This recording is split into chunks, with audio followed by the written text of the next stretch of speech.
Hey guys, in this Samsung tutorial, I'll detail how to change home button to swipe up in Samsung. So instead of using this as your home button, when you are on anywhere on your Samsung phone, like this, now you want to change the home button to swipe up, then this video is going to walk you through how to do this step by step.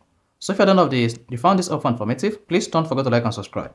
Now to change home button to swipe up in Samsung, all you just need to do is go to your Samsung phone settings, and on the settings page, just scroll down and locate display. Once you can find display, go ahead and click on that.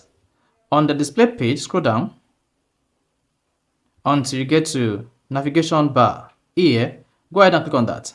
With this, you can manage your home screen navigation buttons and gestures. Then to change the home screen to swipe up, just come here and click on swipe gestures.